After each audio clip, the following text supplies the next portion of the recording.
Hola, ¿qué tal? Espero que se encuentren muy bien. Estamos en una nueva sesión. No olvidemos que la materia es reclutamiento y selección de personal. Hoy vamos a estar revisando varios subtemas dentro de la materia. Vamos a revisar reclutamiento y selección para la organización, relevancia de este proceso, así como el papel del psicólogo en el proceso de reclutamiento y selección. Son tres los subtemas dentro de lo que vamos a ver en este día. Antes, acuérdense que suelo hacer algunos comentarios generales de lo que fue la sesión pasada, simplemente para refrescar la memoria y retomar la información. Estuvimos hablando de la importancia de la administración de recursos humanos y cómo nosotros, todo nuestro campo laboral, cómo nos insertamos, vimos las diferentes áreas, cómo nosotros intervenimos en cada una de ellas, la importancia que tiene y que nosotros nos veamos como profesionistas que podemos estar a la par junto con los directores o quienes toman las decisiones a favor no solo de la empresa, sino también de aquellos trabajadores o aquellas personas que ya se van a incorporar a la empresa. Vamos a partir ya en nuestros temas que ya nos corresponden y que no olvidemos lo que vimos anteriormente de las diferentes áreas de administración. Ahora ya nos vamos a enfocar propiamente a reclutamiento y selección.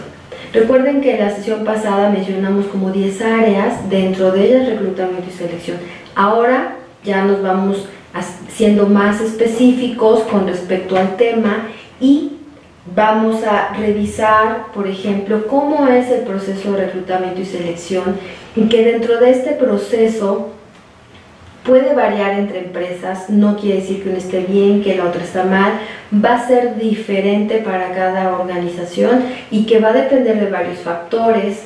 Puede ser el tamaño, el giro, la zona geográfica, y que nosotros nos tendremos que ir ajustando y acomodando, así como adaptando a estas mismas condiciones. Y que sepamos que el área de reclutamiento y selección debe de verse como una área estratégica donde vamos a hacer que llegue personal nuevo de fuera, pero también podemos observar adentro quiénes son las personas que tienen ese talento y lo podemos colocar, ya sea que pueda ascender, que suba, hablando de jerárquicamente de un organigrama por jerarquía, o que se le pueda colocar en algún otro puesto que le permita desarrollar nuevas habilidades y que la persona se siga sintiendo motivada.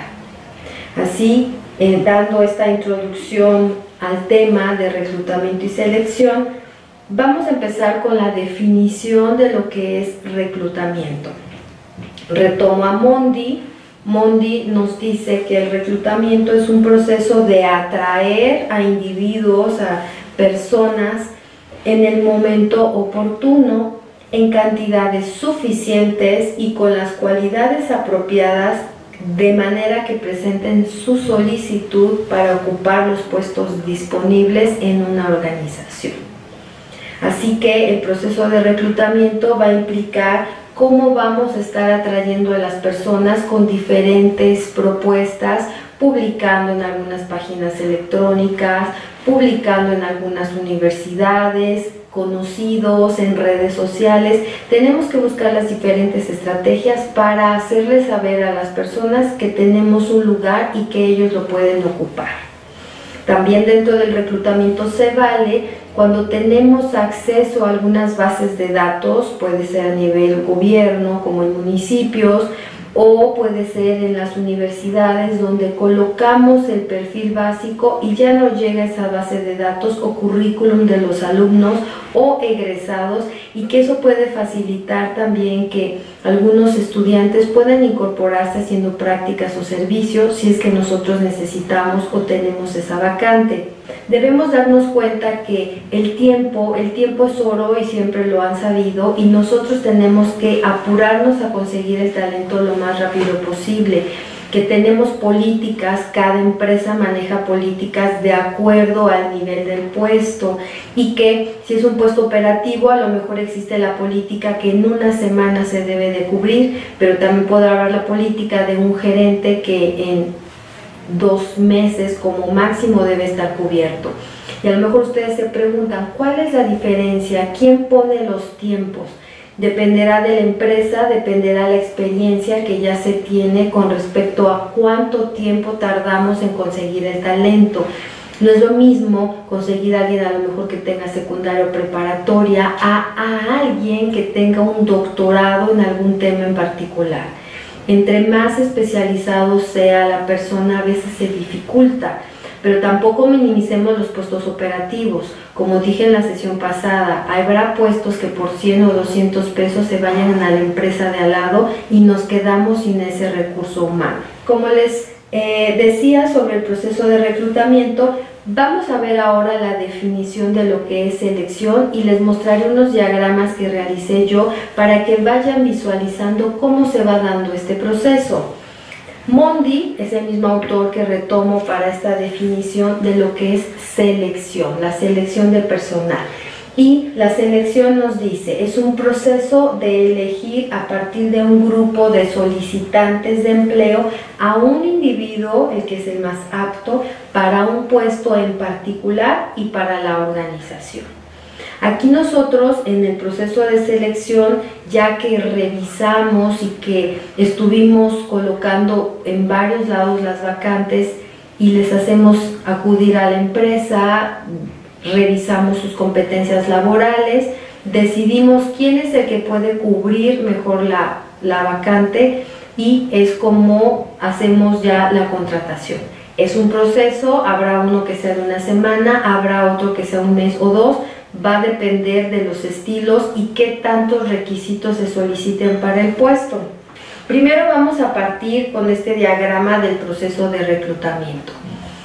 En este proceso de reclutamiento inicia con la vacante. La vacante puede ser por varias razones que aparezca el puesto. Puede ser que en el organigrama no existía y es de nueva creación.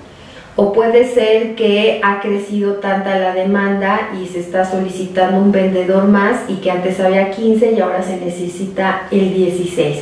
Entonces también es un puesto de nueva creación, pero agregándose la plantilla. Otras razones por las que puede existir la vacante es que la persona fue promovida, colocada en otro puesto y deja ese lugar. La persona se movió, se fue a otra sucursal de la misma organización y hubo otra oportunidad, se queda esa vacante. También puede ser eso. Otra puede ser, que es una de las comunes, que el trabajador renuncia, se enferma, se incapacita y deja ese espacio. El peor escenario es que fallezca. Esas son como las diferentes formas en las que puede aparecer una vacante y que nosotros como reclutadores, una forma de enterarnos o saber que está la vacante es el siguiente paso, que es requisición de personal, o también se les llama requisición del puesto. Este es un formato que puede ser simple o complejo, va a depender de cada organización. A veces a los alumnos les digo que busquen en varios libros, en algunos artículos y que puedan crear uno propio. Esto les va a hacer entender y clarificar y darse cuenta de la importancia de este formato. A lo mejor algunos que ya reclutan dirán, profesor, ese formato no lo ocupo porque no lo necesito. Sí es importante porque no es lo mismo pertenecer a una empresa donde a lo mejor son 100 empleados y tienes el control total, a una empresa donde a lo mejor son 5,000 o 10,000 empleados distribuidos en la República y en otros países. Y sin este formato sería difícil poder identificar cuando hay una vacante o no. Incluso en la práctica algún director de recursos humanos lo escuché que se molestó porque hubo una vacante de RH en Perú y no le avisaron, lo contrataron, no pasó por sus manos el formato y se molestó. Dijo, ¿a quién contrataron? ¿A quién le avisaron? ¿Por qué hicieron ese trámite? Por eso el formato de requisición es necesario. ¿Qué debe contener el formato? Las características mínimas del puesto. El nombre del puesto, la edad, la escolaridad, el conocimientos, habilidades, las funciones, experiencia, sueldo, horarios y alguna observación que se requiera, como usar anteojos, licencia, que viva cerca, que pueda trabajar el sábado, que encierre se quede más tiempo. Va a depender cuál sea el puesto. Ese es parte de los requisitos. ¿Qué más necesitamos en el formato? Que venga la fecha de cuando se llenó, la fecha de cuando se recibió, porque es común que puedan hacer la fecha de elaboración del instrumento un mes antes, nos lo hagan llegar y si no firmamos de cuando recibimos, pueden decirnos que desde hace un mes nos pidieron la vacante y nos afecta. Tenemos que ser muy estratégicos con cuándo fue la fecha que lo hiciste, cuándo fue la fecha que recibí y cuánto tiempo tengo yo para cubrir la vacante. ¿Sabes qué? El formato lo hiciste hace un mes, pero yo te lo estoy recibiendo hoy.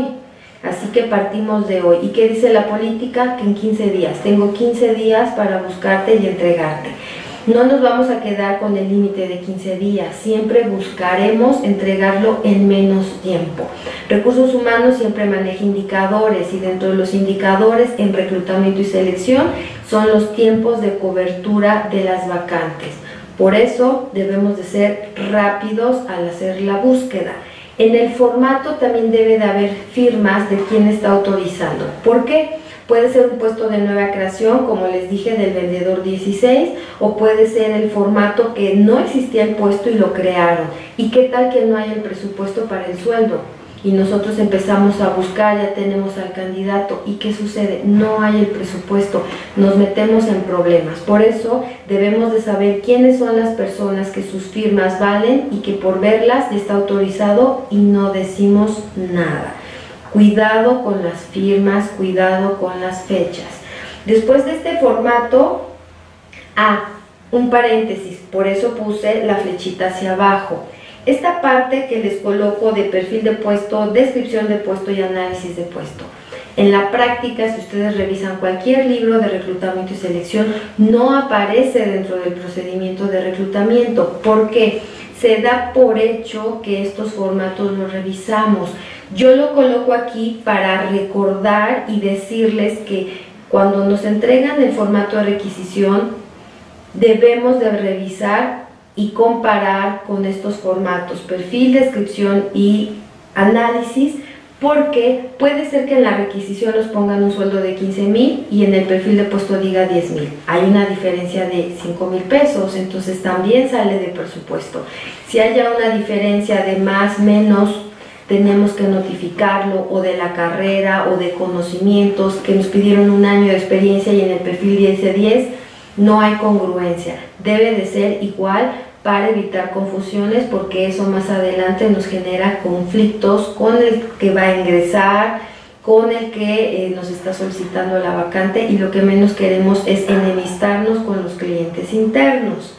Ya que revisamos eso, el siguiente paso son fuentes y medios de reclutamiento.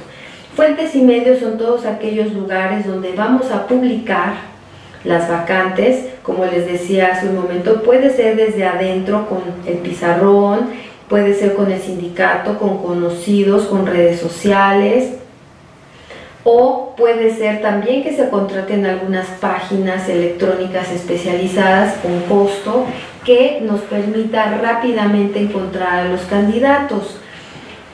Otra puede ser que directamente busquemos en bases de datos, como les había indicado. Una es publicar, otra es buscar. No nos vamos a quedar sentados a que ya que publicamos y a ver qué llega. No, tenemos que actuar, tenemos que buscar entre las empresas que tenemos contacto, amistades, amigos, conocidos, y que eso nos puede permitir tener colegas del área que nos ayude al intercambio de cartera.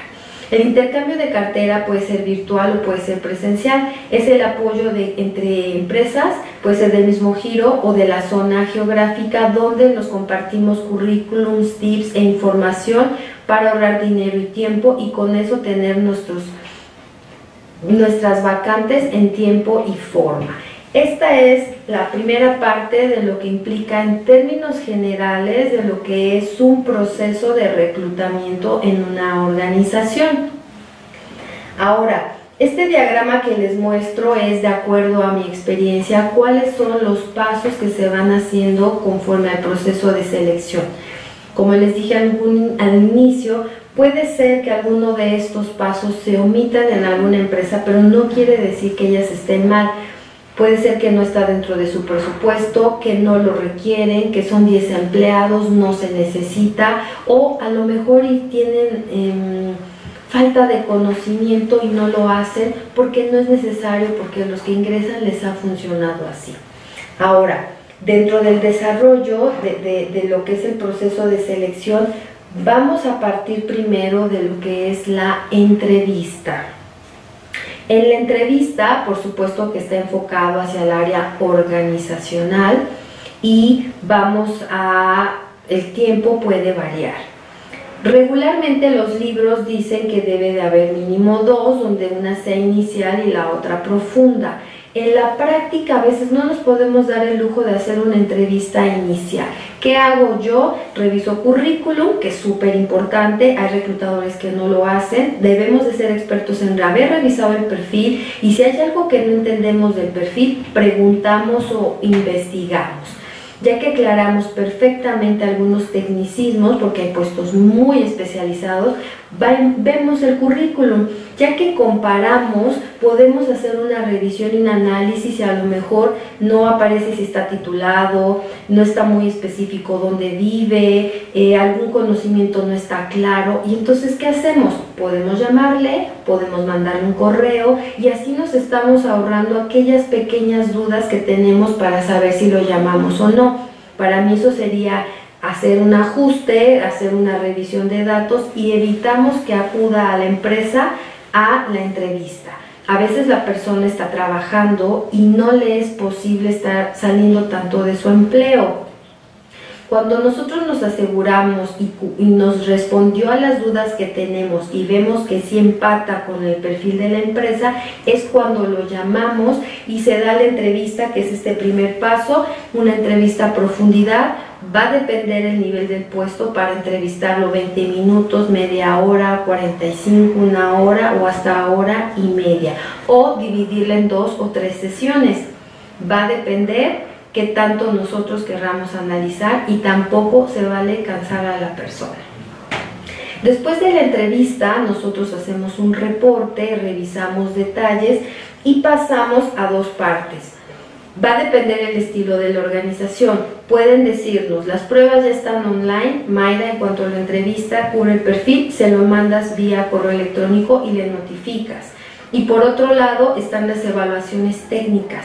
Las evaluaciones técnicas son todas aquellas evaluaciones que nos habla sobre el puesto. Si es contador, él nos va a decir si se le pone una computadora y hace un ejercicio, o si se le da un examen escrito que conteste pregunta y respuesta, o si se le pone en la práctica alguna situación que tenga que resolver en la realidad, que sería un tipo assessment center, o puede ser que sea la combinación de esas y que sean varios los exámenes y a partir de eso pueda tomar decisiones. A mí me ha tocado que hay áreas donde me dice Mayra, después de entrevistarlo, déjale este ejercicio de tarea y que me mandes el resultado. Y sobre eso decide si continuamos o no y no perdemos el tiempo en psicometría. Puede ser a la par, como les decía, le mando la liga para las pruebas e irlas contestando en casa o cuando puede y aparte las evaluaciones técnicas. Las evaluaciones técnicas pueden ser, déjale el ejercicio y tómale el tiempo, déjale el ejercicio y le dices que tiene tanto tiempo. Depende del perfil del puesto.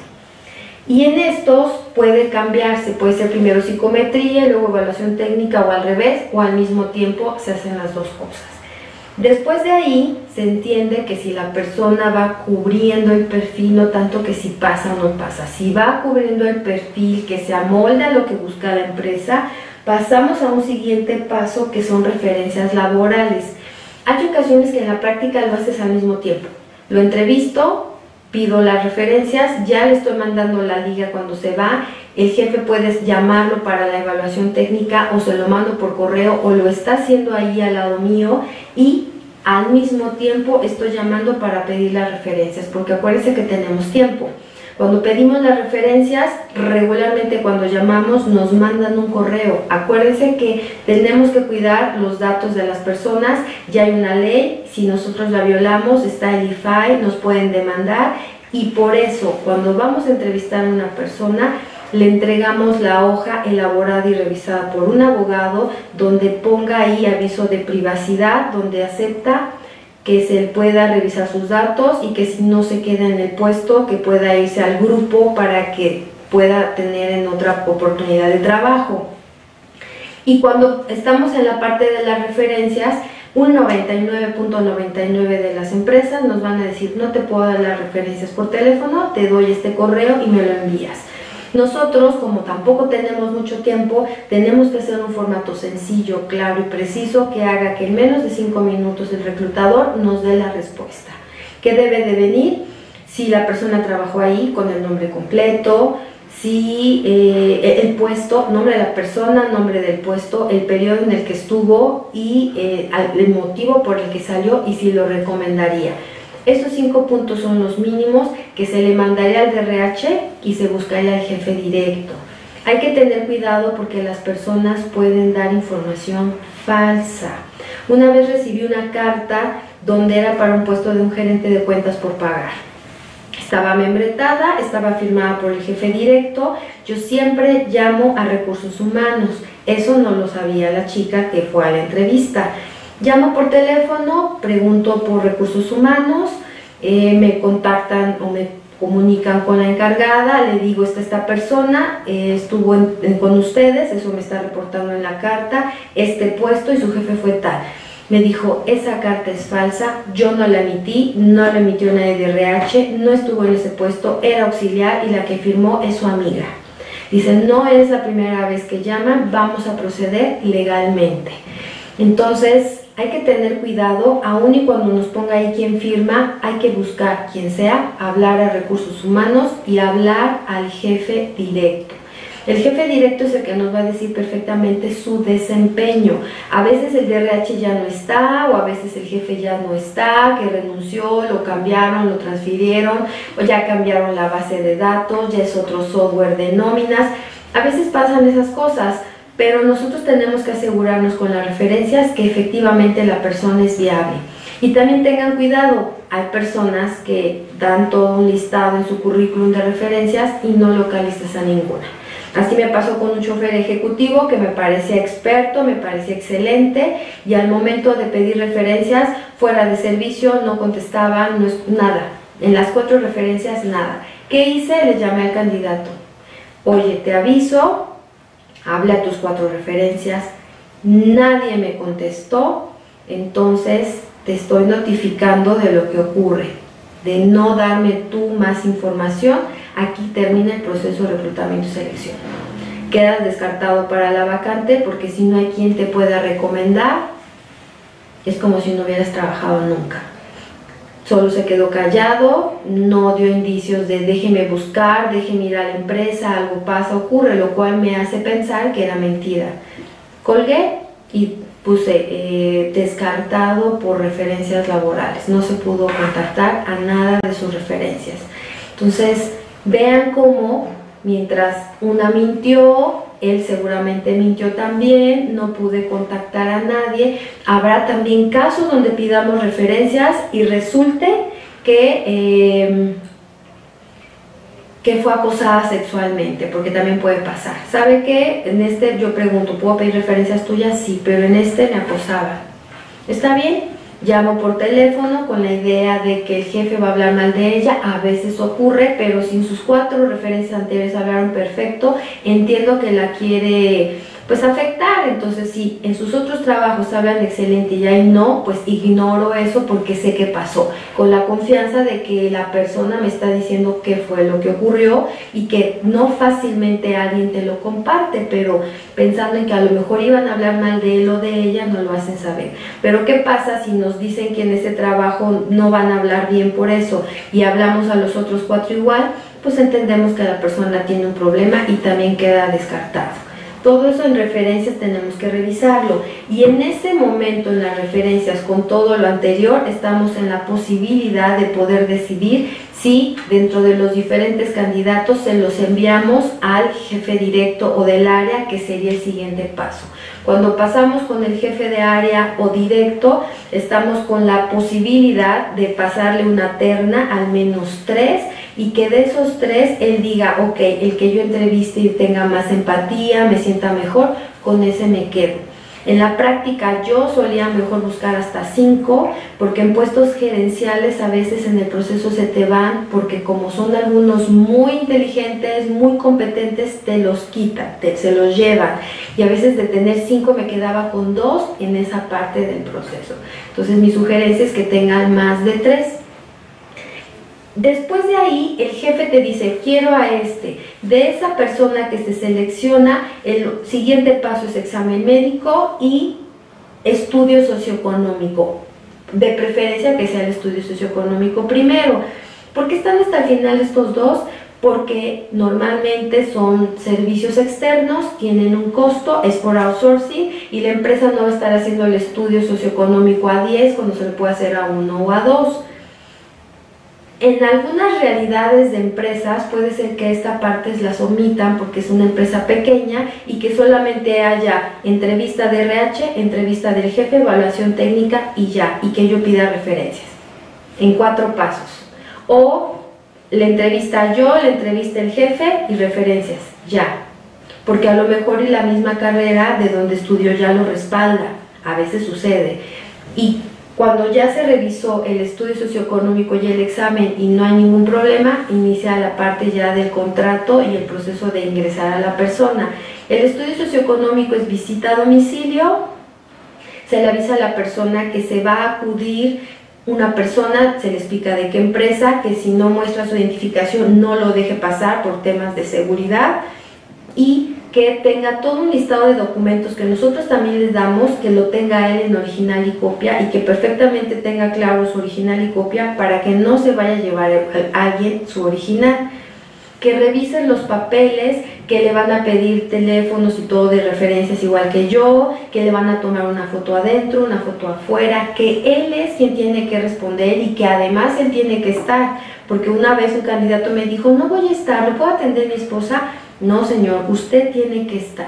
También les digo que ellos deben de responder, porque más de uno, me decía el que hacía el estudio, Mayra, es que el que contestaba era su mamá o su esposa. Entonces dije, no, eso no está bien. Señor, por favor, tiene que estar en ese día, en ese horario que acuerden, y usted debe de responder. Su familia puede caminar, puede pasar, pero usted es el responsable, usted se encarga. Le van a pedir información de sus trabajos, de familiares a lo mejor, de vecinos, de la escuela. Van a revisar sus datos que no sean, que no estén equivocados. Y con eso la persona ya sabe, y va a durar más o menos 1 hora, hora y media. Y hay veces que ponen, no se pudo rectificar los datos escolares o se tiene duda de tal referencia, y entonces a veces no nos ponen que acredita o que está cumpliendo con todo, lo ponen con observaciones o dudoso. Y es cuando nos acercamos con el jefe y también con la persona a indagar qué podemos hacer con el jefe y con la persona qué ocurrió ahí, porque si no puede quedar incluso hasta descartada. Y con la contratación, citándola con los papeles, el primer de trabajo, la inducción, ahí es donde ya se cierra el proceso de selección. No es un trabajo sencillo, es un trabajo pesado, es un trabajo de coordinación, de a veces de tener varios folders con diferentes puestos, diferentes procesos de avance, y que de no llevar un control uno se puede perder. Ahora, ¿qué más podemos decir después de toda esta parte del proceso de reclutamiento y selección? Podemos decir que cuál es la relevancia del proceso de reclutamiento y selección. Su relevancia es que podemos detectar al talento humano a partir de tener un perfil de puesto y el currículum de la persona. Con la entrevista, con evaluaciones, con todo lo que vimos de reclutamiento y selección, podemos revisar que la persona quede con el perfil del puesto y no al revés. La persona se debe de adaptar a la empresa y no al revés. También que se puede disminuir la rotación. Cuando nosotros colocamos a las personas correctas en el lugar que debe de ser, están contentas, están motivadas, o hay quienes dicen, estoy cansado o cansada, pero estoy en lo que me gusta, y no pongo un mecánico en la cocina, una costurera de mecánica, un laboratorista en costura o corte y confección. Debe de ser las personas en lo que estudiaron, en lo que se dedican, en lo que tienen competencias. Otro es que existe reducción económica y de tiempo. ¿A qué me refiero? Si estamos haciendo una selección efectiva, no vamos a estar perdiendo tiempo en publicaciones, en llamar a las personas, en entrevistarlas, en solicitar estudios socioeconómicos, y eso nos va a reducir tiempo porque nosotros podríamos estar en reclutamiento y selección haciendo otras planeaciones u otros proyectos para ser más estratégicos en el área. Otro punto de relevancia es que reduce el número de errores en los procesos organizacionales. Si nosotros nos aseguramos que la persona está en el puesto correcto y que además ya se le capacita, van a reducirse los errores, la persona va a saber qué hacer, la persona va a estar clara porque los conocimientos que se le evaluaron los va a poner en práctica y no de otra área. El siguiente punto de relevancia es que se disminuyen los riesgos y accidentes de trabajo. Va de la mano con el anterior de la reducción de riesgos. Si la persona sabe que hay cosas que no se deben de hacer porque provoca un accidente, porque ya lo estudió, porque es un ingeniero industrial, pues ¿qué va a ocurrir? Pues que no lo va a hacer, va a hacer todo lo que se tenga que hacer para que se reduzcan los riesgos de trabajo o accidentes. Otra de las relevancias del proceso es se fomenta el desarrollo interno. Recuerden que el reclutamiento y selección no solo es el reclutamiento externo, donde una persona de fuera se incorpora a la empresa. También existe la modalidad que dentro de la organización surjan oportunidades laborales y se puedan colocar en algunas otras posiciones que le permita desarrollar su talento. A su vez, dentro de la relevancia, va a motivar a los colaboradores o trabajadores a permanecer más tiempo en la organización. Si se le contempla en alguna vacante y se le coloca, va a motivar al que se le mueve y el otro va a ver, el otro compañero, que se le movió, pues porque se hicieron evaluaciones, se hizo entrevista y se hizo una selección efectiva. Aquí lo que se sugiere es que si varios están participando en este proceso de evaluación, que los que queden descartados se les dé retroalimentación de por qué no se les seleccionó, porque puede quedar un sentimiento de es que es favorita, es que le gusta, es que es su amiga. No, que diga, ella se quedó porque cumplió el perfil, a ti te falló esto, tú no tienes esto, tú en tal evaluación fallaste, tienes que trabajar en eso. Y con eso a esa misma persona le ayuda, saben que tiene que trabajar, pues si hay otra vacante ya sabrá que esa área de oportunidad la tiene que cubrir en el menor tiempo si quiere moverse a otro puesto. ¿Qué más nos ayuda? Beneficia a la comunicación interna. Si yo sé lo que tengo que hacer, fácilmente puedo comunicarle al otro lo que tengo que comunicarle dentro de la organización y no estoy dudoso de qué le digo o qué no le digo. Contribuye a un clima laboral armonioso porque todo va de la mano. Si nosotros sabemos qué es lo que tenemos que hacer en nuestro puesto, va a ser más difícil que nos equivoquemos y generemos errores. Otra relevancia es que hay claridad en las funciones del puesto. Si nosotros nos están entrevistando, vimos la vacante, sabemos qué puesto es, nos preguntan de lo que sabemos, pues tranquilamente vamos a tener claridad en qué es lo que se va a desarrollar, porque el puesto es de lo que nos entrevistaron y no de otra cosa. Incluso cuando ya se le contrata a la persona, en el contrato viene el nombre del puesto y el deber ser es que también se le dé un poco de retroalimentación a la persona que se incorpora para que tenga perfectamente claro a qué puesto va y no haya confusiones. Otro punto relevante es el aumento de la productividad. A ustedes al yo estarles leyendo esta relevancia, a lo mejor me dirán, profesora, pero eso ya es cuando una persona ya está trabajando. Sí, no olvidemos que cuando estamos en el proceso de reclutamiento y selección y ya se incorpora la persona, Hay ocasiones que al mes se van.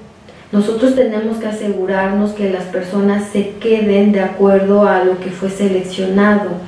Incluso en la parte del sueldo o del dinero, tenemos que asegurarnos que del sueldo que estaba ganando, nosotros le ofrezcamos más sueldo, a lo mejor no es los sábados o los viernes salir temprano, o que se le pueda considerar para algunos otros proyectos, y eso hace que la persona se motive. Debemos de buscar la forma de que se le retenga a partir de, no solo por el sueldo, sino que haya condiciones laborales que haga que al mes o los 2 meses se vaya.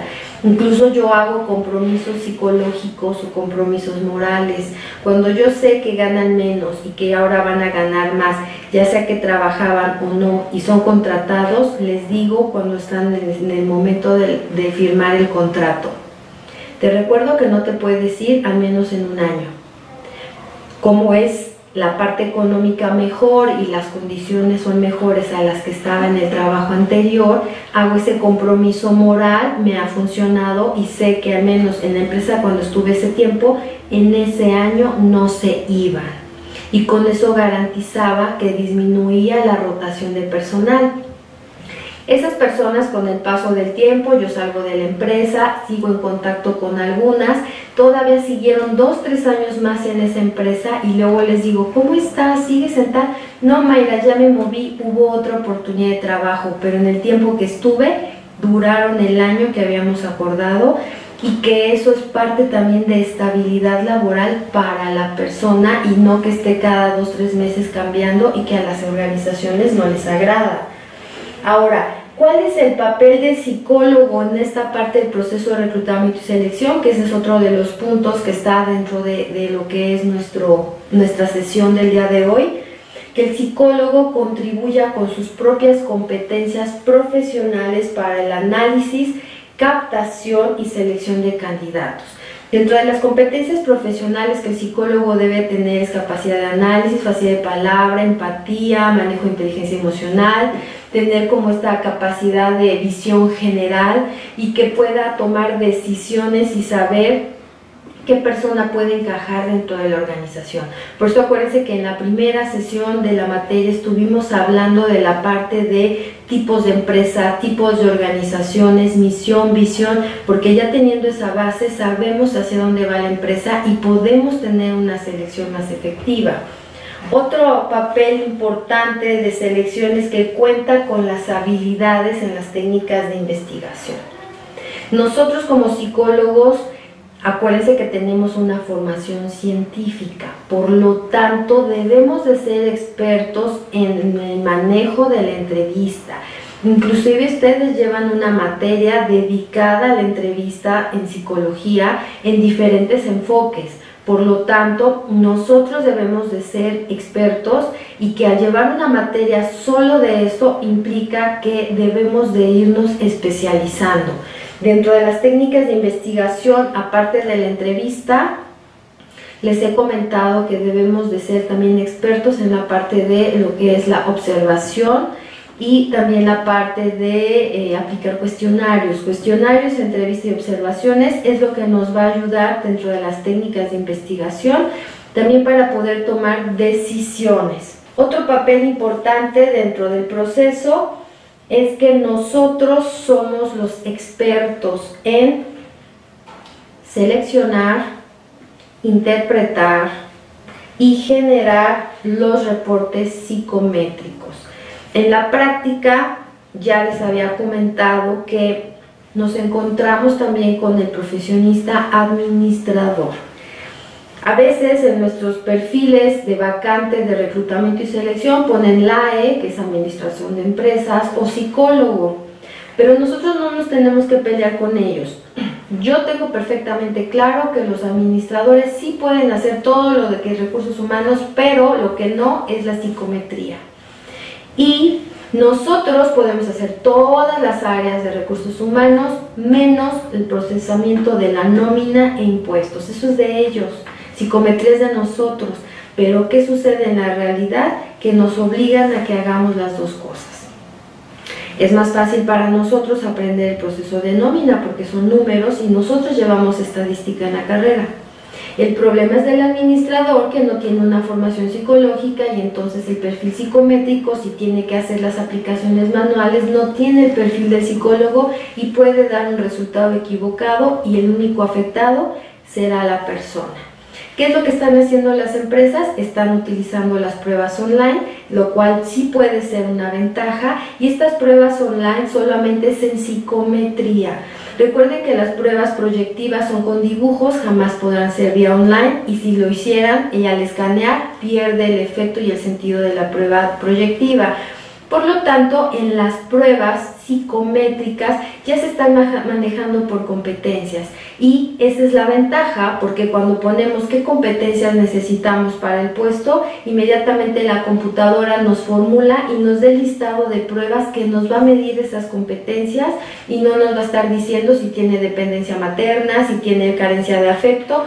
Se va a basar en competencias como liderazgo, trabajo en equipo, tolerancia a la frustración, administración, planeación, y que eso es más efectivo dentro del campo laboral. Esas son como las ventajas que tienen las pruebas psicológicas online, que el administrador ya no tiene que estar cargando con las plantillas y tratando de entender y darle el sentido de la interpretación. Mas, sin embargo, sí es mi deber hacerles saber que dentro del proceso de reclutamiento y selección, nosotros como psicólogos somos los expertos, porque son pruebas psicológicas, porque somos psicólogos. Entonces nosotros somos los expertos en seleccionar qué prueba es la más efectiva para el puesto, también en aplicarlas, interpretarlas y dar un reporte. No olviden esa parte. ¿Qué otro papel es importante para nosotros como psicólogo en el proceso de reclutamiento y selección? Que podemos identificar el potencial de los candidatos, qué competencias tiene, y que dentro de lo que ya les he platicado de Marta Alice, que ella es experta en competencias, ella nos ha dicho que hay que medir los conocimientos, las experiencias, las habilidades, las actitudes y los valores.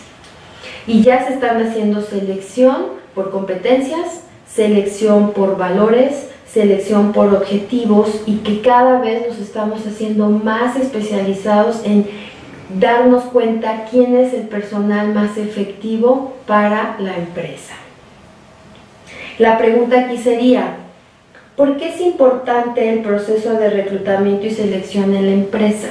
Acuérdense que estuvimos hablando ahorita ya del proceso mismo de reclutamiento y selección, y que aquí valdrá bien la pena la pregunta. ¿Por qué es importante que la empresa lleve un proceso efectivo dentro de lo que es reclutamiento y selección? Y pues la respuesta se las he dado durante la sesión, donde nosotros nos demos cuenta que cada paso tiene una razón de ser, es importante. Seguramente en los libros habrá algunas diferencias en cuanto al proceso. Alguna vez una alumna, cuando le enseñé este diagrama, me dijo: profesor, el proceso como nos lo enseñó de reclutamiento y selección, la empresa lo lleva tal cual. Habrá otros que me digan: no, profesora, solo entrevisto, pido referencias y el jefe, es todo. Pero les reitero, no es que la empresa esté mal, así le ha funcionado, a lo mejor no tienen presupuesto, o es una empresa pequeña, o no lo requiere, o simplemente son personas que ya conocen de la escuela, son colegas y que no necesitan de un proceso exhaustivo.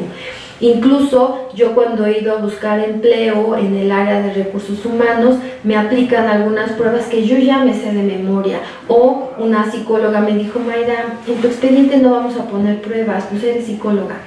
Pero hacen otro tipo de entrevistas o selección para asegurarse que la persona que se va a quedar es la que cumple el perfil. ¿Sale? Ok. Para dar el cierre de lo que estuvimos revisando el día de hoy, estuvimos hablando de todo lo que es el proceso de reclutamiento y selección de personal, que va desde la vacante, lo que es la requisición de personal, fuentes y medios, esa es la parte de reclutamiento. La parte de selección, iniciamos desde la entrevista, platicamos que es inicio y profunda, donde inicio a veces no es necesario. Pasamos a lo que son evaluaciones técnicas y psicométricas, que pueden intercalarse, referencias laborales, y que ahí estamos en condiciones de entregarle al jefe de área o directo las diferentes opciones. El jefe entrevista, selecciona el ideal para él, y pasamos a estudio socioeconómico, examen médico y el contrato. En el contrato pues se hace toda una relación del listado de documentos, se empieza a hacer el armado del expediente, se empieza a revisar en el contrato, que no es hecho por nosotros sino por un abogado, los datos mínimos que se requieren como el nombre del puesto, fecha de nacimiento, el sueldo, todos estos detalles, y que la persona nos aseguremos que lea. Y no olviden el detalle del aviso de privacidad cuando la persona acude de primera vez a la entrevista. Es un documento auditable y que debe de estar engrapado en la solicitud o en el currículum. Antes de entrevistarlo se le debe de dar a leer y debe de poner que autoriza, pone su nombre, su firma y la fecha. Y cuando pedimos las referencias es muy común que no nos las den por teléfono y que sepamos y que tengamos esa tolerancia a la frustración. Posterior a eso estuvimos hablando de qué tan relevante es cada paso dentro del reclutamiento y selección, donde el que se tenga este proceso nos ayuda a minimizar tiempos, a ahorrar dinero, a tener personas contentas, motivadas, satisfechas, que no se vayan, retenerlas, que son más productivas, y que eso habla de números para la empresa y es una forma en la que nosotros podemos contribuir con nuestro talento para que las empresas vean que le estamos dando a ahorrar dinero y tiempo que las empresas no se pueden dar el lujo de perder. Y por eso nosotros tenemos que retomar desde la misión, visión, filosofía, giro, conocer la estrategia de negocio, para que sepamos qué va pasando en la empresa y sobre eso saber el tipo de talento que vamos a buscar. Y por último, pues la parte de la importancia que tiene el papel del psicólogo dentro del campo, y que hay cosas que nosotros podemos aportar diferentes al administrador, cada uno tiene su perfil, pero creo que nosotros como profesionistas tenemos más ventajas sobre ellos porque tenemos ciertos detalles para identificar cosas que ellos no, y eso nos lo dio en la carrera, ¿sale? Espero que con toda esta información acerca del proceso de reclutamiento y selección les haya ayudado. Algunas referencias de apoyo, ya les he comentado de Jaime Grado, su libro de reclutamiento, selección, contratación e inducción del capital humano. Si no me equivoco, el editorial es Manual Moderno, es un excelente libro. Cualquier otro libro que tenga que ver con la administración de recursos humanos, y el libro que estuvimos consultando hoy es de Mondi, de administración de recursos humanos. No olviden utilizar también la biblioteca virtual de ULA. De mi parte es todo, espero haber sido muy clara y precisa con todo el proceso de reclutamiento y selección en una organización.